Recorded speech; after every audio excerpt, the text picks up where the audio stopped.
should start. Okay. Dr. Manfredi, do you mind if I call you Dr. Manfredi? I am not a doctor. Not yet. You're not. I am a coach. I am a coach, but Let me I'm tell not a you, doctor. there's a reason. Okay. Lindsay Manfredi, bass player for Cold, one of my top 10 favorite bands of all time. I cannot say enough, but let's go with this. Founder of Girls Rock Indianapolis, a nonprofit band camp for girls between the ages of 8 and 16. I commend you for that. So does my wife, the teacher who you just met. And also author of, although here, well, we have to leave the teacher part out of this, author of this amazing book, Unfuckwithable. And I came in a little late to it. I will admit to that. I knew you wrote it, and when I saw you, I'm still kicking myself. It was crowded, and you were going on stage in like 10, 15 minutes, and I wanted to go by it, have you sign it, and I should have, but I was just like, you know what? Let the rock star do her thing, and I gave you your space. Oh, we'll get it signed next time. Yes, absolutely. Yeah, by then you'll have three more books. Um, Hopefully, at least one, one more book. One is quite enough, and I know. But you are getting over this sickness. We were supposed to Mm, do this a while ago, and I'm glad you're here. Thanks for doing that. I hope it's not too much effort on your part with the voice. no, no, I'm fine. You know, I'm back to normal. Like I canceled my entire week last week, and yesterday was the first time I worked out after this week of sickness, and like I'm starting to get back into a thing. Still a little nasally, but I'm good. I'm I good hear right you. now. I know. I think we all are. I was born that way, so sinus is part of my life. If I'm never sick, I'm just always with sinus issues. Anyway, that being said, I'm just glad you're here with us today. But how are you feeling mentally today? Mentally, I'm feeling pretty good. And last time we talked, I did not fully acknowledge your writing ability. You were probably writing this book at that time. This was probably about three, I 4 years ago. Yeah, I think that the book had just come out. That's when I was really on like the whole I was doing lots of podcasts at that time Oh, man, promoting the book. that's cool. That's awesome. And congratulations. I went back to it a few times because it actually it helped me in several situations. And it's Oh, in that's great. um right now, are you revisiting your writing aspects? Are you revisiting like previous writing projects now that you're published, or are you like going on to newer subjects? Are you, I mean, we'll talk about the band, the little band that you're in that I love so much. But writing, where are you? Where do you go from here? I am I'm 45,000 words into a new book. M- the goal is to have it published by I want it to come out July of 2025. So Okay. that is it's coming up. So I'm been in the editing process of it and directional aspect with it. And it's a book about love. It's about love life. It's about looking for love in all the wrong places. Not quite the sequel Um, to this one, I it, guess. it's not quite the sequel. It's more it's still my story, but it's all pertaining to love and not respecting yourself, learning about yourself. And again, look, it's looking for love in all the wrong places. And the book is called The Girl Who Cried Love. Nice. So Oh, well, thank you for um, reading that. That's awesome. yeah, that's the title, the working title. And yeah, I've been working on that since I got off tour. I've taken a couple breaks here and there, but I'm back on it pretty hardcore because the goal is to have it to my editor by the end of December. So, Well, that's awesome. Congratulations. I look forward to that one. As getting through this one, I went through it like I picked through it the second time. I read it through once, and then I started picking out my favorite things. And I have a few things I'm going to ask you very particular about it. okay. But how does it feel right now when people come up to you in the typical, I'm a huge fan? How do you feel when that happens? What's your response these days? It's really humbling, to be honest. I don't consider myself a rock star or anything special. I think that the biggest thing for me is in my service. Like I feel like I have a beautiful platform to be able to serve other people. And my business is um, getting people to love themselves and see who they are.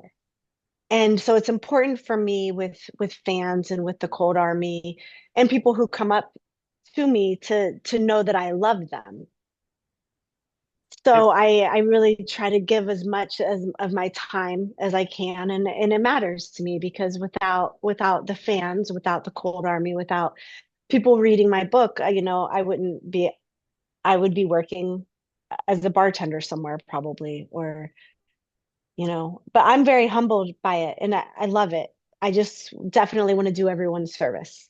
okay. Well, you should feel that way right now because I'm a huge fan. Just saying. Thank you. Set you up for that. As far as like writing, are you writing lyrics right now? Are you writing for the next album? And I don't even know how much information you want to give up on that yet. But are you contributing to the lyrics or the arrangements? The writing with Cold, the writing for lyrically, that always falls on Scooter. He's the storyteller in that. He's we are working on new music, and at this point in time, when we all get together and we go through everything, we're all going to be able to contribute our ideas and such. But the writing for the band definitely falls on him, not on me so much at all. When I'm writing like my own music and my own lyrics, then yeah, I'm doing my own little stuff here and there. But everything kind of goes like I feel like my life is in segments because I'll have a week where all I'm doing is being creative and all I want to do is work on music, and then I won't touch it for 6 months. And then I go, times like I won't touch my bass. I won't play my bass for months. And then I'm like ready to go in and just start like nailing it out and working on songs and working on writing. I'm working on this book right now. That's my main thing. I'm working on getting a podcast started. Those are the two main things that have been taking up most of my time right Oh, now. And of course, I've got the candle business, so I'm that's always pouring candles and always doing that. candles. I think were you doing that at the last interview? I think Hmm. you're Yeah, doing. I believe so. Yeah, because I've been doing candles since 2019. So Oh, yes. well, plug that at least right now while we're thinking about it and where people can find your stuff. Yeah, okay. Well, everything's on lindsaymanfredi.com, and I have the Inspired AF collection. I also have the Cold Candle collection, and I have a fun, quirky holiday collection up right now. Oh, cool. But Okay. yeah, so all the collections are up there. It's just all in the menu. Well, 'tis the season, so you want people, if they're Yes, looking for those. and right, and I also have like right now they're buy three get one free. Oh, So nice. that's always a good time to snatch up the candles. And I pour them with coconut wax. So each candle has a burn time of over 20 hours. Wow. Okay, I like that. Yeah, so it's sustainable, they're organic. You can eat coconut wax. It's not bad for pets. It's like one of my favorite things to do. And I'm currently working on the Inspired AF collection, and I just got them in a store here in Los Angeles. I did a private label because I also do private label wholesale. So people want their label on my candles. I pour them, we put their label on it, they sell them in Oh, their stores. that is congratulations. That's awesome. That's Thank awesome. you. Um, let's see. Now you toured in 2019 off of the Things We Can't Stop Mhm. record, right? Just to give some people insight here, I mean, cold is going to be new to some people, and even today I ran into people that didn't know cold, but of course they're younger. But they need to know. This goes back to '97 with the first cold Mm. record, and it goes on from there. And just gold, my God, was I mean, 13 Ways to Bleed on Stage, and the Year of the Spider, and there's just so much good music there. And I was so happy to see them, and now you join them for the next decade, and then some into the 2000s. So many bands disappeared in the 90s, so many, and Mhm. I can still have my Cold Army there, which is fantastic. And you, Yeah, it's great. I love it. Now back to the book, okay, Unfuckwithable. You talk about passion and faith, and it seems well, passion and faith seem to be like the most important underlying aspects of the book, of things. Certain aspects of it. I shouldn't say the most underlying. There's so much to it. Um, Personally, both I use both of those, the passion and faith. It pushed me forward towards, unfortunately, failure as well. Something we all have to experience and grow from, which is something else you talk about in the book, which is fantastic.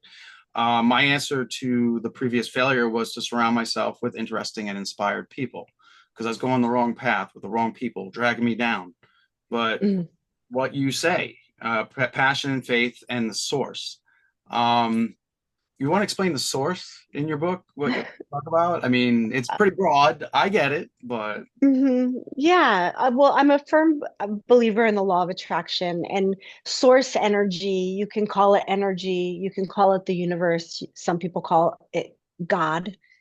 Um, I am a firm believer, like we're spirits, and we have chosen this human experience at this point in time. I believe that we don't ever die. We just pop in and out, and we decide what we're doing with this world. And when we are connected to source energy, I that's that gives us all of our strength. I believe that we have everything inside of us to make our dreams come true. And it's really up to us. And I'm also a really big fan of Dr. Joe Dispenza. And he wrote the book, You Are the Placebo, Breaking the Habit of Being Yourself. Uh, I have all of his books here, Becoming Supernatural. yeah, Um, and there are so many things that we're taught because we didn't know. We're taught, we have all these limiting beliefs. And like breaking the habit of being yourself is really the hardest thing that you can do. And I have coaching clients, and this is the main thing. Well, I always did it this way. I always thought this. I was told this. And like you have these ingrained beliefs.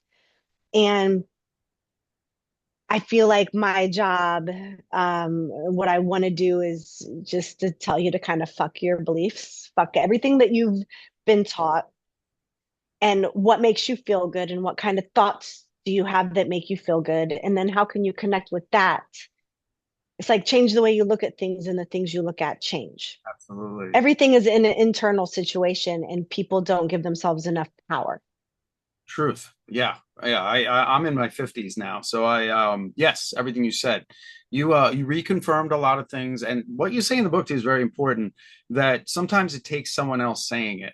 Like you may have heard it, you may think it yourself, you may think you know it, but then someone like you, who I admire and other people will admire, like, she thinks like that. Maybe I need to look into this a little bit, and Well, it takes another person to tell you. it does. And David, I do want to also say this, like I don't have like this is not an everyday thing. I was fucking losing my shit yesterday with my boyfriend, like crying over like so I it's not like a every day like whew, life's great, everything's great, but it's really about the pivot. And if you can have 80% good days, so it really is about understanding that it's not always perfect and you're still on this journey, and it's not, you're gonna have the shitty days, but Yes. it's all about the pivot. And like, okay, so be in it, sit in it, feel it, and then figure it the fuck out, because nobody else is gonna do it for you unless you have a strong supportive team. And definitely don't let anybody around you bring you down. Like that's stupid.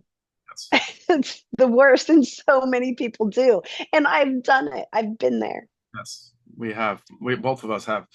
You've probably done it musically, maybe other bands you were in that I wasn't going to talk about that too much, but you've been in other bands and I know Hmm. there were situations they weren't working or they did work for a period of time. Uh, I did that with writing and this podcasting and writing and making films and working with people. And then you realize sometimes you're stagnant because you're with the wrong people. And mhm. they don't want to move forward and they're holding you back and you're waiting for the next move, but you have to take it upon yourself. And Yeah, and it takes a lot of balls, and it's not easy. Like being accountable and like managing your life is not easy at all. it's refreshing to hear. Mm. Yeah, it's rough. Yes, but yeah, you have to detach yourself from the well, the poisonous people or the non-committal that'll hold you back. And I got that from the book. It was a very good message, very strong. You really you pounded that one down, whether you know it or not. The book it came into my life at like really pertinent times. It really did. Um, honesty sells your book. Honesty, um, with your wisdom of the universe, our part in it, and your source, the source, which I've heard that term used many times, and spirit, I've heard that term. i Mhm. i deal with a lot of paranormal folks, so I deal with this stuff a lot. And I love paranormal stuff. I'm obsessed with paranormal. I've watched every paranormal show. Yes, I was raised in a like a very Christian home, and so I was always obsessed with the demons, and I wanted to be a demonologist when I was a little girl. I read everything from Ed and Lorraine Warren. I was obsessed. is aren't they those the demonologists? Isn't that an amazing book? Yes, I wanted to be a demonologist because I I was just obsessed read with it. the paranormal, and I still am. Did you I read still am. the werewolf book, I which did. I don't think I read the werewolf book. not No. necessarily about werewolves, but there's actually a film on Netflix right now regarding the court case about a guy that took on wolf feet. Oh, what's it called? Ah, boy. Taking the devil to court or something like that. Okay, I'm definitely going to check that out. It's Something. on the list. Yeah, it's on Netflix right now. Ed and Lorraine Warren. And when I joked earlier, this is a show for bass players from bass players. My old co-host, who comes around every now and then, Heather Taddy, was on Paranormal State, and Mm, that's probably one of the shows way back when you were younger then, but you know probably I think you're about her age actually. That's a good one, and she plays. okay. And yeah, that Paranormal State was a big one, and we I just recently interviewed oh gosh, Terry Lynch Keel. Are you familiar with her? She's I'm not. another ufologist, paranormal person, as well as oh, Chuck Sikowski. These are all UFO I've people. heard, It okay, crossed UFO people. a lot of it I crossed. believe it. I believe in UFOs too. Like I believe that there's life outside. I believe that they're like our lives are like, I feel like our timelines are simultaneous and they're from the future and trying to teach us things. Like I'm out there with my beliefs because I don't believe in just one thing. And that's why I chose to talk to you. I knew that I knew that I absolutely could. But here's a personal question, and this refers to your book. And this is personal. Once you fuck up, say you stray from a good path, and your halo slips and to choke you, as Maynard would say, can you fit back into after breaking the source's positive algorithms? Can you fall back into it, or do you have to win that back? No, you don't win shit back. There's not winning. There's not, we've been taught shame.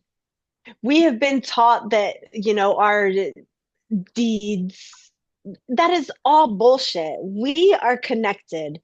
And when we choose to be connected, and let me tell you, I fuck up a lot. I've struggled with drug addiction, and not even addiction. I've struggled with I party too much sometimes. Okay, so when that happens, like if I'm like on a little bender and I like do cocaine with my friends until 4 or 5 in the morning, and that's not a part of my life anymore or anything that I want to have be a part of my life. But if it does happen, you take fucking 2 days. You cry it out. You feel shame. I'm never doing this again. Want. And then you get back on it. You just get up the next morning after you're finally like, okay, I'm recovered a little bit. And you pop into meditation. You journal what you're grateful for. And you're like, what am I doing to move forward towards the goals? Like, nobody is perfect. Hmm. And I had to eliminate alcohol for a while. Like most of the end of this year, like I've had a couple drinks here and there, but I went 40 days with no alcohol just because I've been working on this book. And it's very important that I'm very clear headed and I'm, just I get you. doing the thing. But you don't have to, the only person's approval that you ever have to win back after you've disappointed yourself for whatever you've said for yourself is just forgiving yourself and being like, okay, I'm alive. I'm so grateful that I'm alive. And what are we going to do now? Moving forward. Yeah. Just move forward. And if you fall again, you fall again, and then you just move forward again.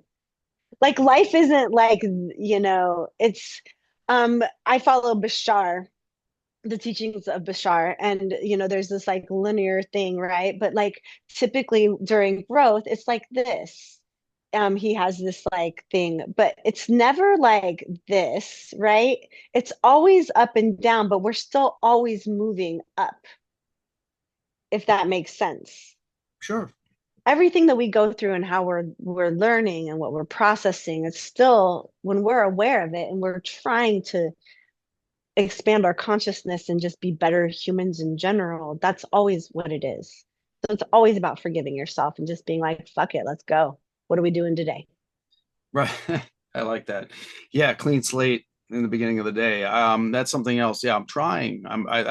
Hey, I'm like I said, I'm in my early 50s and I'm still learning, learning to put things aside and wake up to a new day.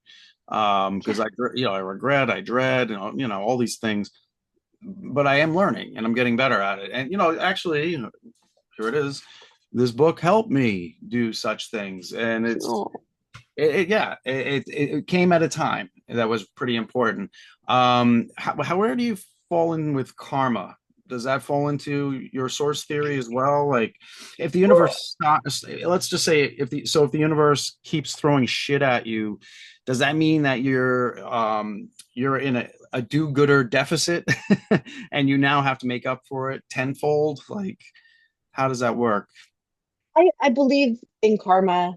I believe that we might be breaking old patterns from past lives or from things we've done earlier.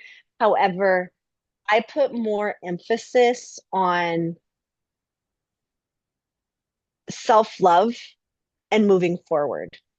If I believe that we are going to continue to have the same kind of lessons until we learn the lesson, Okay. if that makes sense. So Yeah, whatever no, it is you're struggling with or whatever it is you're going through, absolutely. until That's you get really it. weird. No, I totally said that. I quoted that to my wife the other night. That's weird that you said that. Yeah, yeah, until do we have to keep, yeah, you actually wrote that in there that you will keep going through the same things until you fix that problem. Mhm. Or just somehow, I don't know, streamline it better or face it better. Is that what you're getting at? Like, Yeah, perhaps like doing something different. I recognize patterns in my own life and I know yes. the triggers. So it's really then a choice. Yeah. It's a choice for me because I'm aware. So anything, it's just like a lot of people want to blame, place blame on other people. But when you're conscious of something and you're aware of something, after that, it's a fucking choice. Yeah. Okay. Yeah. I'm actually going to take a page here, page 128. I wrote it down, but I just remember it because I practiced it. Practiced it before I read your book, and then I read it. I was like, "Hey, I'm doing something right." Um, I quote: "Let someone know how special and influential they've been in your life. Simply put, but very important, very easy to overlook or forget to do. Well, I did it. I practiced what you preached, and I called up and thanked a professor who actually happens to be my age, Michelle Oster, who I went to school with in elementary school, but I thanked her for making me a better writer. And I included her in a cluster of short stories in a book a collection. But I thanked her. I called her and thanked her. It came out of the blue, just did it. And it felt good to do it, but it was truth because she taught me, she said, every time I read your stuff, I feel like I'm just hearing David and I'm not hearing one of your characters. I'm like, that's a practice I need to fix. And I did. I started thinking and talking like other people while I'm writing, called her and It's thanked her. easy to do. Yeah. It's But easy to do, but that's good. I'm glad because I'm sure that you made her feel so good. I think I did. She sounded very happy, or maybe she was crying. I don't know. I'm not sure what I did there. But Oh, no, she seemed happy. Hopefully she was in a good place.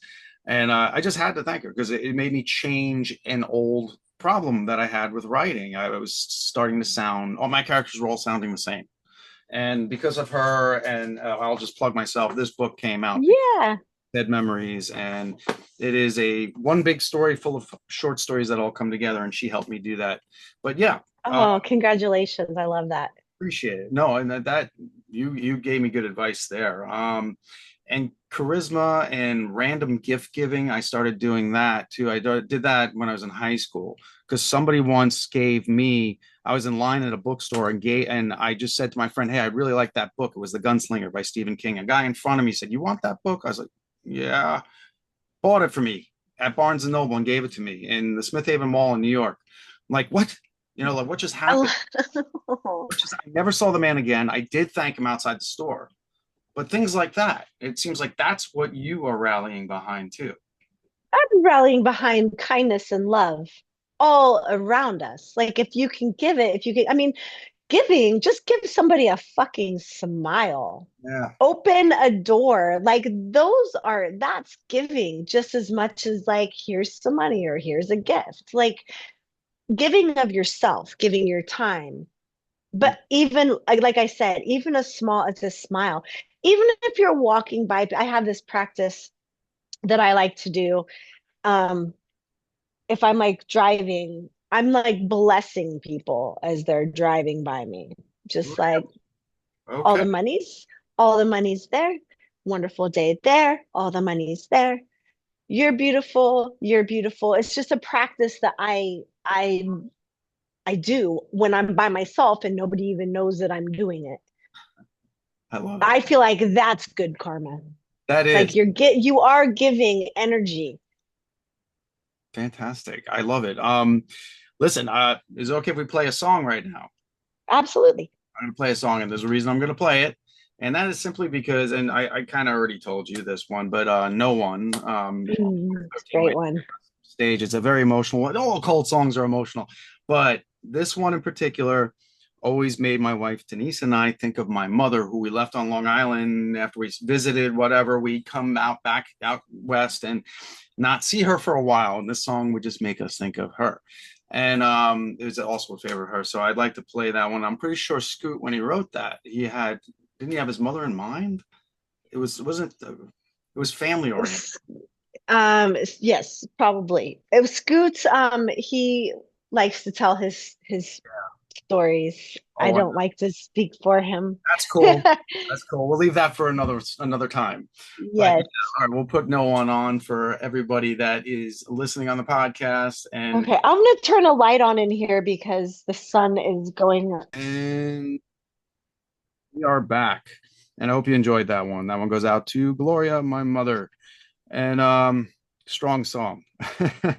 um, okay, now I'm here with Lindsay Manfredi. Manfredi, I almost called you Dr. Manfredi again because I feel like that's the right. Are you gonna pursue this to the point of getting a master's in writing? And are you gonna further your education? I see you as a doctor or a physician somehow. I really, because I'm doing coaching, I've thought about going back and maybe getting a therapy license. Interesting. However, I feel like with coaching, I have a lot more freedom to speak freely because I'm not a therapist.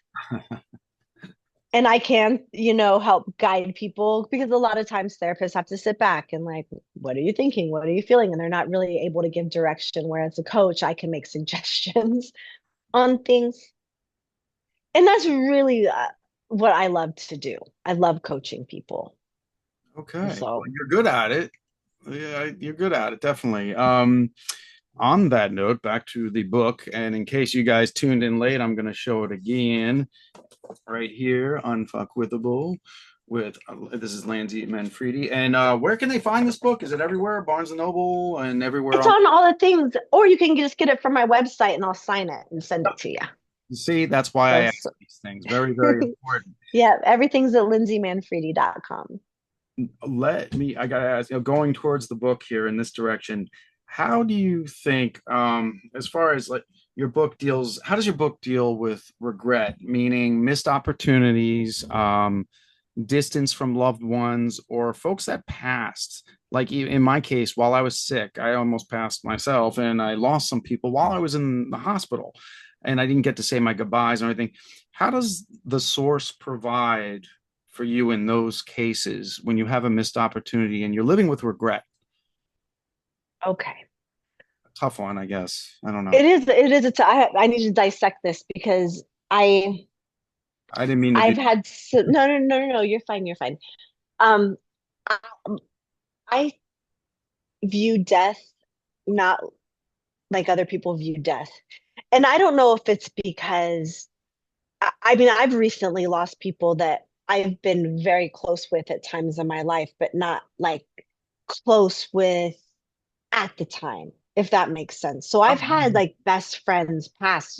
And on my last tour, I got a call that my friend Ruchir, rest in peace, and he's somebody I hung up out with almost every day for 2 years. But I hadn't seen him in about 2 years, and it was shocking. But I'm like, he's here. I don't believe in death. I believe that there's like the physical absence, but I believe that we go on and that they become our angels and our source and they're with us. And I I don't have a lot of regret because I believe that we are exactly where we are supposed to be at the time we're supposed to be there. Things don't work out for us, for a reason. If things are whatever is meant for us is not going to pass us by, no matter what mistakes we make. If it is for us, then we'll have it. And if we focus on, like, if we want good things, then we have to focus on being what we want in other people. Missed opportunities, I don't think that there's such thing as missed opportunities. Yeah, you did mention all the Um, book. You're right. You did say that. Yeah, everything you're I supposed think to happen. we're on a path, and I don't know if it's predestined. Right. I don't know if, choices. I don't know. I don't know, but everybody comes into our life for a reason, a season, a lifetime. I know that's so cliche. No, I totally get it. I We have similar beliefs in that respect. We really do. Um, I just lost a friend last month, Fred, and he was like my inspiration to continue writing and this novel I've been working on for 15 years, and I've had other stuff come out, but I've been waiting, and this guy was the reason that I got into writing. And he when he passed, like I just kind of like I lost my will to continue writing that book and finishing it, even though he got me started, and I'm like, I lost my audience, like this sucks. What turned me around, and you mentioned that in your book. um my wife Denise is one reason why I continue, of course, because she wants me to finish this damn book I've been working on for 15 years. Anyway, but new followers and meeting people at conventions and such, they give you more direction, fuel your fire to keep going with the stuff that you want to put out there. But losing him, yeah, it killed my initiative. And I'm trying to get that back. And what you just said, I feel him with me a lot. Even like his favorite song came on the radio the other day when I was thinking about him. And it's crazy how that happened. And I was in the worst place I could possibly be at that moment, too. So, yeah, I guess. So this sounds so silly, but I watch Yellowstone, Yeah, I do too. and in this past week's episode, Beth Oh, said something, and she was like, "You can honor the memory by doing something about it, about like your life, because there was a death and someone thought it was their fault, and they saved the spoiler. Um, this guy saved, and like he was killed because of it, and Beth says, you can either honor that or you can squander it. And then that's your fault. it's very good. So it's important to honor. And also, like, you didn't lose your audience. Like, you lost someone that you could maybe go to for guidance or counsel or what have you. That you'll find that again. And just let his spirit be with you. I believe that I when I was writing Unfuckwithable, and I have read it since then, I can't believe that I wrote that. I don't feel like I wrote that. I feel like it was very spirit led. You're a brave There woman. were sections where I was like, wow. And then I've done talks before where I'm like, this came out of me, but I don't, how? Isn't that crazy? It's Um, just like with music, any kind of creative arts, like when we are just like, I'm the vessel. What do I need to say? What do people need to hear? And then whoever's supposed to hear it, bring them to me. And that's a very important thing, especially like when you're in my line of work where there's a plethora of podcasts, there's a plethora of self-help books, there's a plethora of um, yeah, coaches, all the people who are, have hundreds of thousands of followers where I don't have that same kind of audience, but I just know that if I'm doing what I'm supposed to be doing and sharing what I need to share, the audience will be there. Whoever needs to hear it, it's going to happen. And that's the universe's job to do it. My job is to fulfill what I'm supposed to do, what my heart's telling me to do. So it's kind of the same with your writing. Like you have to feel that heart and then build it and they will come. Which is what I say, like my two philosophies in life come from Field of Dreams and LL Cool J. Build it and they will come. And then doing it and doing it and doing it well. I love LL Cool J. That's awesome. That's so funny. Yeah. Okay. Yeah. Everything you said, I agree. Um, let's talk about okay, your direction on this next Cold album. You're in the studio right now with them, We're or not, no, we're not in the studio right now. I live in Los Angeles, Scooter's yeah. in Kansas City. The guys, well, the Ed, Angelo, and Tony are all in University Drive, and they have been in the studio in Chicago working in Steve Albini's studio with his team since he just passed. They're working on a new University Drive album. Scooter's writing, and when we do get together, that's when we'll all get in a room, and Scooter's going to be like, "Here's what I have so far. Let's work on stuff." And like some songs have been shared back and forth, but I'm usually like the last person to hear what's going on. I might get some ideas here and there, but we get in the studio and it's like go time. It's like, all right, what are we doing with this? And Scooter always has ideas, and you know, I'll have other ideas, and we'll just all come together and create that. But I know Scooter has been working on writing, so definitely new music coming next year. That's cool. I can't wait. I really can't wait. And Um, we're announcing a tour on December 11th. oh, So really? we'll be announcing our spring tour. It'll have the dates, and so things will be going on sale fairly soon. I gotta tell you that show was so freaking awesome. This was in Pittsburgh at Jurgles. I had the opening act on here, Ayatoya. Did you get to know her? And she She is a doll. lovely, lovely. She's so talented and Yes. so kind. And uh, rarely do you see her not. She's just so grateful to be out there and to have an opportunity to speak with fans. And she's Oh, wonderful. I loved her. she's fantastic. She's great with my co-host Jess, who is a musician. And they talk. They're going to do a self-help thing at some point on the show. But right now, I Ayatoya, should join them for that. That would be a blast. you already know you're welcome. Jess would love to talk to you. You would actually love Jess if you met her. Actually, I got to get you with Heather, the paranormal girl, too, at some point. That you guys could talk around me. I'll sit out that. Nerd out Yeah, big time. about spirits and demons and The thing this helped me greatly with your book, and this is something that will help everybody. It's one of those things I had to hear somebody else say it because thinking it just wasn't working for me.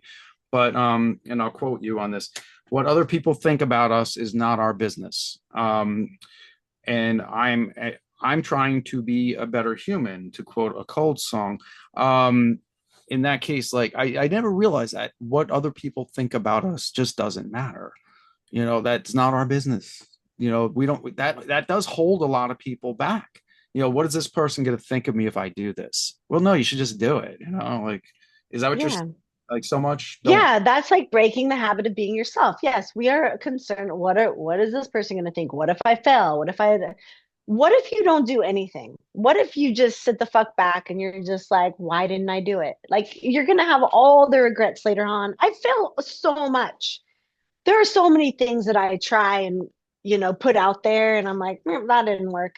It's just like, so moving on to the next. We're creative souls. Completely. Like, just figure that we got to figure it out and fuck everybody else. Thank you so much for that.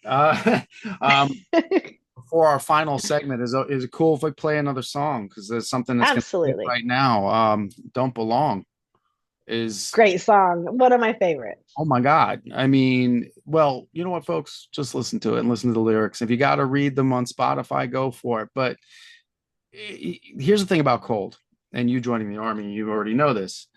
The songs are adaptable and adoptable to everybody.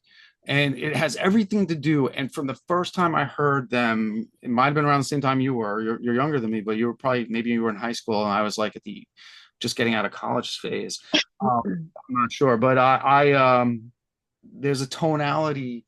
The guitar meshes with Scooter's lyrics.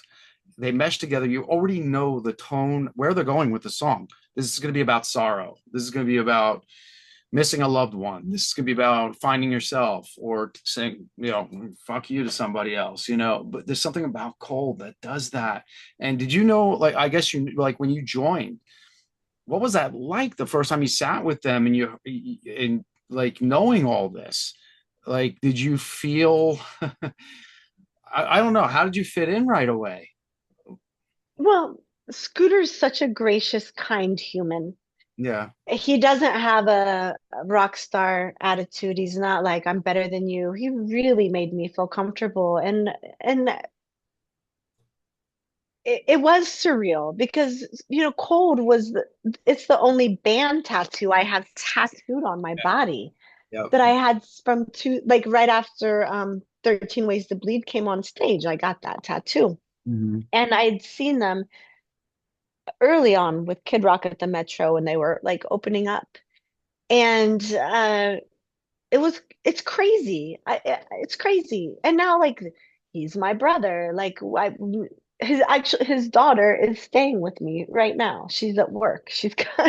When she comes up and works in LA, she stays here, and she's been here for the last few nights. But they're such a family to me now. And That's the way. but it's very it's crazy. It's so fun, but they really accepted me and took me in. And Fell into place. Just fell mhm. into place. And I was getting to my crescendo there with the story, but we'll wait till after the song, because I want to share something that happened that night when I saw you guys. This is probably the third time I saw Cold, but was it the first time I saw them with you? Maybe a second time with you. But yeah, something that happened that night was magical. And after we hear Don't Belong, and we'll get right back with Lindsay Manfredi. Bass player extraordinaire, author, amazing. There's so much to say, but we'll get back with her, okay? Just deal with me, folks. Sorry. Right. And we're back. Hope you enjoyed that one, folks. That one means a lot to me, and also to Lindsay, I believe. Where I was going with all that emotion coming out of Scooter and his lyrics, well, that night at Jurgles, and this might be part of the show, you'll tell me. He basically does a group hug with the audience. I mean, with everybody. He gets off the stage and got into that crowd bravely. He was right in the pit. Everybody was just standing around. He wasn't going to give up until he hugged everybody. And I don't even remember, I was in a blur, what song led into that. Do It you? would have been Wasted Years. Yes. He did Okay. he does Wasted Years with everybody. Oh my God. But the group hug thing, very Perry Farrell of him to do. He randomly did that I think on our year of the Spider tour. Okay. So that was in 2023. And he was like, I don't know what caused me to he just went group hug. And it Amazing. was such a beautiful moment, and it was caught on camera. And he was like, I'm doing that more. Like, that felt really good. And I love that when he gets into the audience and he's with everybody and everyone's singing. And it's such a moment. It really was. Like it was a showstopper. And we didn't need more encores at that point. We were spent emotionally. And I mean, It's an emotional show. we were like, Orgy was Yeah, going to come on and kick some ass after that. Ty Oliver, by the way, no stranger to this show. During I COVID, love Ty. Ty's awesome. I had him on just to cheer me up during COVID. I think he knows that now. But I was like, here's my guest that's going to cheer me up. But yeah, Ty's great. But Orgy was amazing after that. But that group hug moment, I know even my wife was just like, oh my God, what's going on here? You know, like we're just like, you're all emoed out at that point. And everybody got into it. There was nobody screaming, get back on stage or let's hear a song. Nobody. That was just Mm. being himself. So that was spontaneous, more or less. Yeah, it was spontaneous, but then he decided he was gonna start doing it. And like I think that he did it pretty much for every show from this past spring tour, but it was spontaneous in the moment and he decided he liked it and continues to do it. Well, all right. Not that and not that every show that's gonna end with wasted years and him in the crowd, but for this past one, that's what excuse me, I'm sorry, I'm still a little Yeah. um Yeah. Let me reiterate, folks. I got her on the tail end of being sick.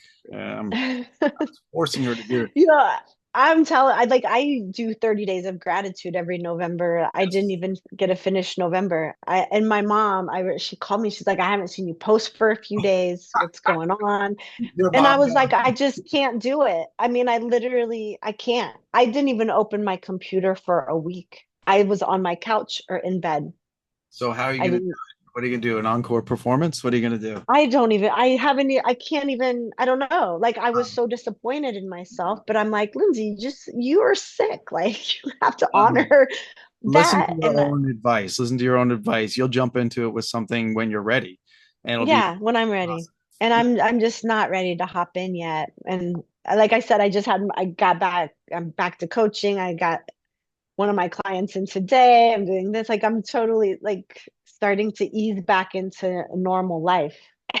Yeah, So hard when I never get sick either. it's a hell So it's a hell of that's a the bug going around. It problem. does last a week or two because I lost my voice for like Mhm. 3 days, and that was bad. But yeah, Mhm. it's a rough one going around right now. So don't get that one, folks, if you can avoid it. Um, so here, all right, lighten the mood once again. And this was in your book, Electric Youth. All right, if you're Feel on, the power, you see the energy coming up, coming all around. I love it. I still know all the words to that album. I wonder if anybody else can quote that. If you're from Long Island, it's Electric Utes, but Electric Youth. Let me tell you something about Debbie Gibson, and this is at the risk of my integrity doing this show about rock and roll and metal and punk and industrial, you name it. No, there's Yes. nothing wrong with No. I'm roots. about to admit something. I went to that. I went to the Electric Youth tour, and I didn't go. I I can was honestly tell obsessed. you, you're going to be upset. I didn't go as a fan. My cousin needed a date, and it was at Radio City. And I'm going to say 87. When was the Electric Youth? Yeah, Debbie it had to, but yeah, that's when it was 80s for sure. 86, 87, I saw Radio City, and I didn't want to be there, but I got to tell you, it was an amazing show, and she has some amazing musicians working with her, and she put on a hell of a show. My sister should have been there, but I was there, so here I am admitting it. So Debbie Gibson touched you, huh? I Uh, love that. I saw her I was living in Tampa at the time. I was 21. So this is 2001 or 2002. She performed on one of the piers. It was either in Tampa or St. Petersburg. And I went with my guitarist and we were in a rock band called Pretty Machine Gun. I had dreads down to here.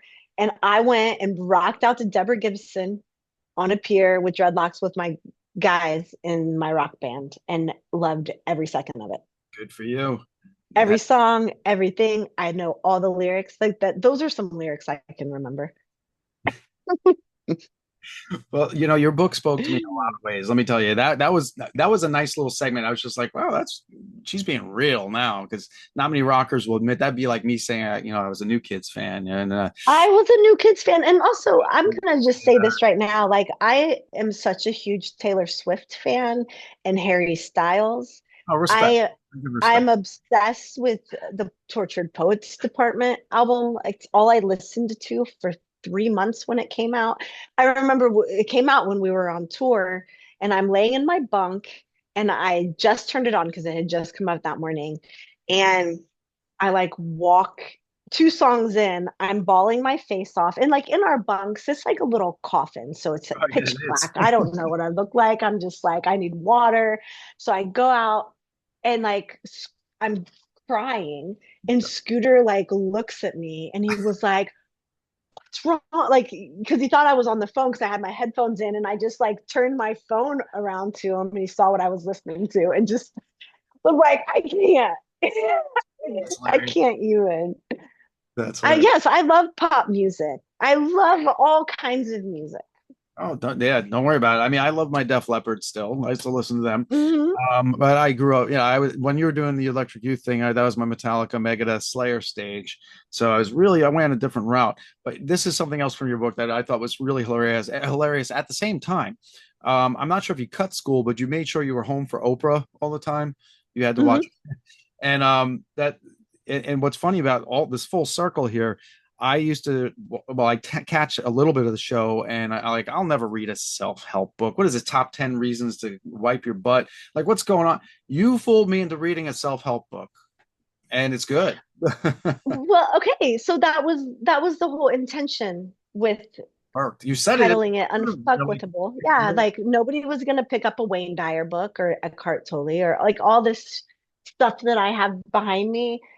Um, it's a lot. So I really wanted to have someone pick up a book that seems cool.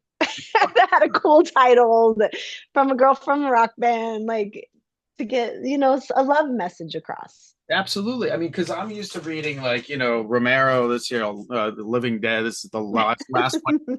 I went from hardcore this to like this self-help book right here that everybody should probably read. I'm just saying, big bold letters there.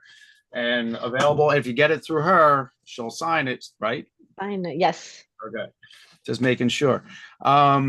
But yeah, that I just thought it was funny that you were really into Oprah. Like you're hitting all the 80s marks there. I'm like, wow, okay. Well, I was a child of the 80s. I was born in 78.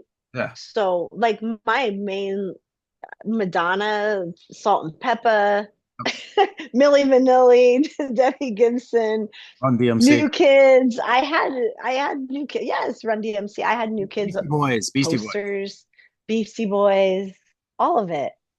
And then I went from that to then Pearl Jam came out and like my life changed. Yeah. Smashing Pumpkins, Nirvana for me. Hole Yeah. goes on. Like I'm so grateful that I was raised with that era of music. I agree. I think we were around for some of the best transitions in music. And Hmm.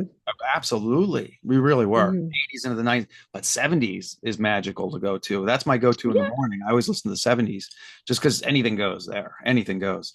And you should watch the Yacht Rock documentary. I believe it's on. My boyfriend and I have a yacht rock playlist. We listen to it all the time because he was born in 72, so he's like a few years older than me. Well, 6. And so yeah, we it spans. There you go. Do you have any favorites? Paul Davis is one of mine, but that's just a weird one. I don't really have any favorites. I was raised listening to Chicago and uh I forget the name of that band. Neil Diamond, my dad listened to a lot, but not as much yacht rock per se, because they were very Christian and listened to a lot of preaching, so that we get little diamonds in the rough like Barry Manilow Yeah, you talk about here that. and there. Yeah, But you talk about your family. How was that received by your family? They were cool with it, or don't know? um, well, the book, Yeah.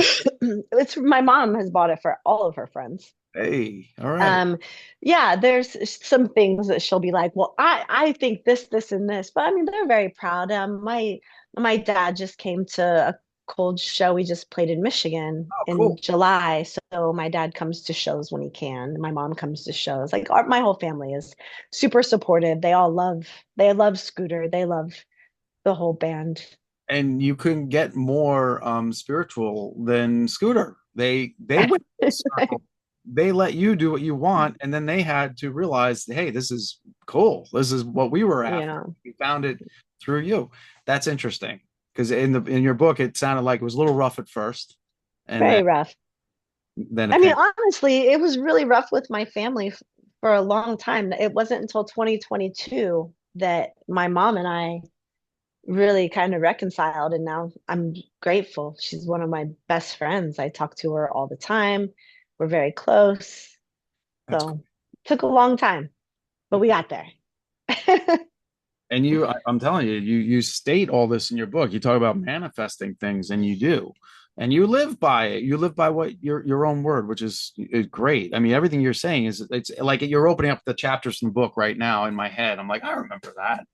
But yeah, your book. Okay, so well, I have more to ask about that, but not. I'm not going to bore you. Don't worry. I'm not going to get into too much here. But what are you currently listening to right now? Like when you're chilling, not yacht rock. Like what's your go-to music? Um, I'm obsessed with Dead Poet Society right now. It's really the only thing I listen to. The only thing. Wow. Okay, let me think. What am I putting on? I need to like go to my Spotify. Hold on. I there's this lo-fi. Oh my God, the new Snow Patrol is Oh, fucking incredible. I The know that. Forest is the Path. That album, fuck off. That's amazing. So yeah, Dead Poet Society, the new Snow Patrol, the new Cure Oh yes, is unbelievable. unbelievable. Um, been listening to that a lot lately. Always listening to Manchester Orchestra.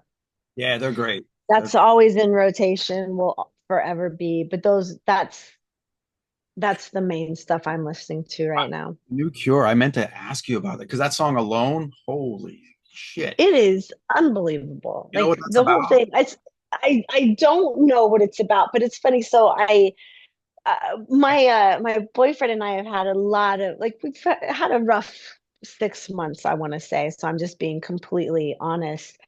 And Boy. we were joking. We were playing Rummy Cube the other night and listening to the new Snow Patrol and the new Cure. And I made a joke. I was like, "Oh, it's like they wrote an album for us." It's like the hardest things that we've kind of been going through, and it was just. But the new Snow Patrol is amazing. But no, tell me about this song. Oh, Alone? What, Alone? Like Yeah, it's so deep. it is. Robert Smith lost three people during COVID, and I'm not sure, Okay. at least two were family members. I put Mm. that damn song on at the request of somebody else right after my buddy died.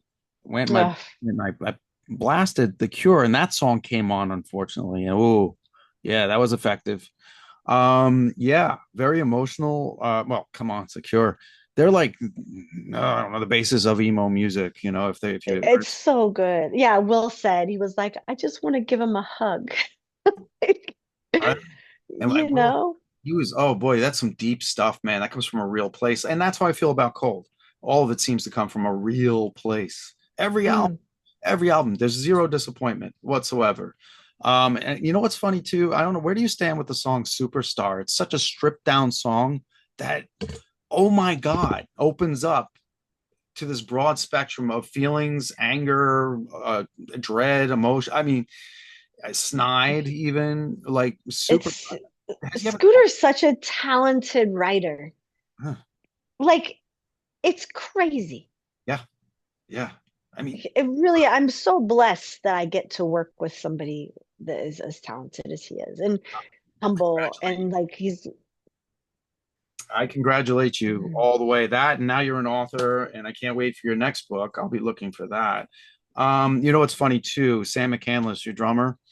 Um, our he's not our drummer oh, anymore. I'm sorry. Way Yeah, back. we're way back.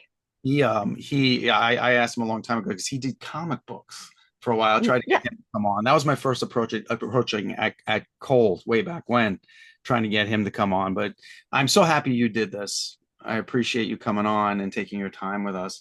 Um, Now, as far as the band is concerned, like now the lineup, is it the same lineup? Is that the way it's going to be? The one we saw last spring, Mhm. and that's going to be Yes. for the next tour. Okay. Yes. All right. And for the new album. That's Okay. this And is where we are now. And we're not allowed to know that title yet, or it's untitled yet, or Scooter has a running title, but I'm not allowed to share don't that. get yourself in trouble. I don't. Yeah, I get people in trouble all the time. Um, but let's see. The thing too now, just one more thing with the book here.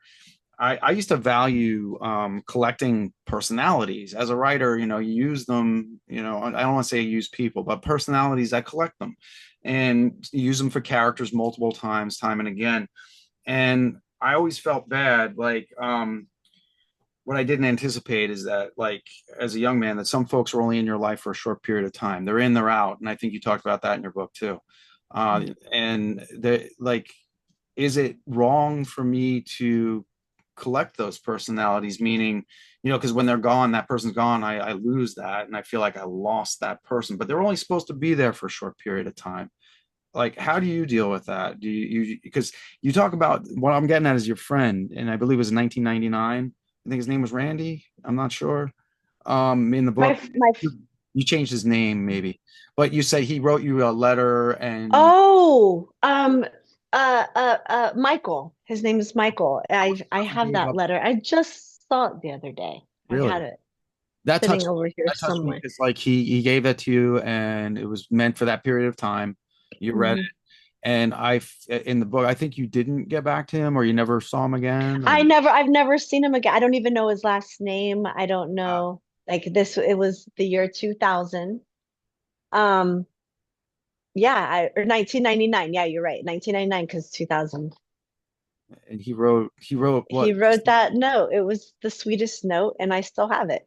I literally just had his it. admiration of your relationship as like really close friends. Just, yeah, just like hanging out. I worked at a gas station and he came in and got his little 40s of Mickey's. And then he lived kind of behind the gas station and it was just like a shitty little house and we'd sit on the porch and we'd smoke cigarettes and he'd smoke weed and we'd drink our little 40s of malt liquor He's baby and I just remember. shoot the shit, you know? Yeah, You remember Mickey's and of that's course. what was big back then. Alt liquor came a little green barrel. Yeah. Hmm. Oh my God. But yeah. So yeah. Oh, you're okay. Not what I'm doing. I'm taking this from you actually, learning to, know that certain people were in your life for a short period of time. They were meant to be there for that period of time. Maybe you shouldn't look them up again because you're only, or should you look I them up? mean, You know? I I randomly I don't remember like a lot of people from my past, just certain people. I sometimes will look up like people I went to elementary school, like up on Facebook. I Mm, just check, just to look and see like, I forget that person's last name or, I don't know. right. But as far as, yeah, people come into your life for a reason. Uh, And some are in and out, some stay with you. I mean, I'm still friends with my good friend, my friend Shayna that I met down there, and she now lives in Newport Beach here. So, but I haven't seen her in 2 or 3 years, even though she's right down the road. But like we'll like Facebook message each other every once in a while, and well, that I get it. Yeah. I had to learn that myself. Like some people are just not meant to be there for a long period of time. And you get something out of that relationship every time. That's the key. Because as long as you take something with you, you took that with you, and that touched me, that part in the book. It really did. Well, let's tell folks where to find all your stuff and you if you want to plug away. yeah, okay. So all my stuff is at lindsaymanfredi.com. You can do candles, you can get a book. I'm on Instagram, of course, at Lindsay Manfredi, TikTok, Lindsay Manfredi. Everything's under my name. And so everything is always on those things. And of course, the band is at Cold Music on Instagram. And we have a YouTube channel you can subscribe to. And yeah, we're going to be out on tour in the spring. Can't wait for that to be announced. I, December 11th is the date. I will be. The hopefully that happens date, but sometimes it's 4 days later or a week later. We have some goals. We have some deadlines. Goals are good. Deadlines are important. I know. You know that. So Do you write every day, or you try to? I journal every day. I've got a newsletter that goes out every Friday, and it's just little snippets. But I also post that on my blog. So if you're not subscribed to my newsletter, then it's, I post it on my stuff. I promise Uh that I didn't do it.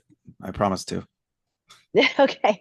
And everything, I have a link tree on my Instagram and in my Facebook, so everything's on there. It's Think I just literally links to everything. very cool. Awesome. And I do. We ask all our interviews. Everybody that comes on the show, whether they're part of the show or not. Do you have a favorite horror movie? Do you watch horror movies? Come on now. Not. I hit the wall last time I asked somebody that. I can't say who. But Well, I mean, all my favorite horror movies are going to be like The Conjuring uh, or, or like anything like Ed and Lorraine Warren. I recently, like over Halloween, I watched some of the Terrifiers. oh, you watched? I'm not as big as the like violent. Like I like to know like, the Yeah. shit that could actually happen. Not that that, not that the Terrifier couldn't actually happen because there's some sick people. There's And some. I'm like a huge Rob Zombie fan too, like House of a Thousand Yeah, Corpses or 10,000 Corpses or 1,000 Corpses and like yeah, House of a Thousand. Devil's Rejects, all those. Um, but yeah, I love horror. I So love horror films. you like? Okay, so I see what you like. Do you have you ever seen The Entity with Barbara Hershey? Probably. That sounds familiar. It's been a while, but Barbara Hershey, what's she up to lately? All right, that movie. I mean, it's lethal, but you got to I'm read gonna write it down. the book. The Entity is one of the scariest books I've ever read. And I've read a lot of scary stuff. And Okay. the movie is terrifying. The book is more terrifying because you find out the why, not just how, but the why it's going on. And it's hellacious. It's a good movie though, very terrifying. Okay. I recommend that. I just thought of the movie that you're gonna watch maybe tonight or tomorrow, The Devil on Trial. That's the one with Ed and Lorraine Okay. Warren, and it has to do with a guy they defended who they were using paranormal as a defense. And I don't want Wait, but didn't they write, wasn't that other Conjuring movie, The Devil Made Me Do It? right. That's Isn't another that one. about that? Or It is it could like he was demon possessed and he ended yes, up like doing some murder. So this is the right. okay, The I Devil might on be Trial. confusing too. You know what? That's on me. But the weird book is it's called The Werewolf, and I have it sitting here. Well, it's downstairs. The Werewolf by Ed and Lorraine Warren is about them also defending somebody that claimed to become a werewolf and attack people. He did have some Hmm. weird features, but they had to defend him as well with paranormal psyche, we'll say. But yeah, that you're right. That's another one. Yeah, with the older brother aspect. Is that the one I'm thinking I'm confusing with? But Maybe it was like the most recent of the whole Conjuring things okay, was The Conjuring's Devil cool. Made Me Do It, I think. Did So, you but did you yeah, watch? The Conjuring scared the shit out of me. I slept with my light on in my bathroom for a week and a half, maybe 2 weeks. It was like so. I watched it by myself, of course, That's the way to in do the it. dark, like nobody in my apartment. Only way I watch them, because some people Uh, ruin them for you. But yeah, that okay. I had another one for you, but I'll email if I think of it. There's a lot of good okay. ones, and I like the scary ones too, more so than the slasher ones. Yeah. Terrifier 3 pushed some envelopes, if you saw that one. All of those Terrifiers have pushed envelopes. It's I crazy. I had Katie McGuire on here earlier on after the first Terrifier. She's a lovely actress. And she said Damien Leone is just a nice guy. He's just a nice guy. I'm like, wow, where does this come from? But I kind of get it. You write too, so you know where that can come from, Mm, you know? yeah, Lindsay Manfredi, I thank you so much for doing this. I hope to have you back sometime. absolutely. And I got to tell the folks we're on Spotify, whether you're watching on YouTube, whatever. Spotify has all Kettle Whistle Radio as well. We're an iHeartRadio station. And if you're interested in an indie artist, fairlydarkproductions.com has my works, my comic books, as well as my novels and short stories. So help us out with that one, folks. We love to get help from other people. And if you have people Miss Manfredi, if you have anybody that would like to come on here and discuss their books, their writing, bands, you name it, please tell them about us. And Okay, I know a lot of people in bands, I so know you do. You definitely do. Um, all right, and thanks for listening to Kettle Whistle Radio. Is there anything else you want to get out there before we say goodnight? I don't think so. Thank you for having me. You bet. And Thanks for being flexible with your schedule. no problem at all. I'm going to ask you to just hold for a second while I say goodnight to the folks here. And how do you feel about going out with End of the World? That's a great one. You think so, or you have Oh one? yeah, absolutely. Yeah, End of the World's great. I had to draw a line because there's so many, but it was So many. so many songs. All right, good night, folks. You stay there with me for a moment.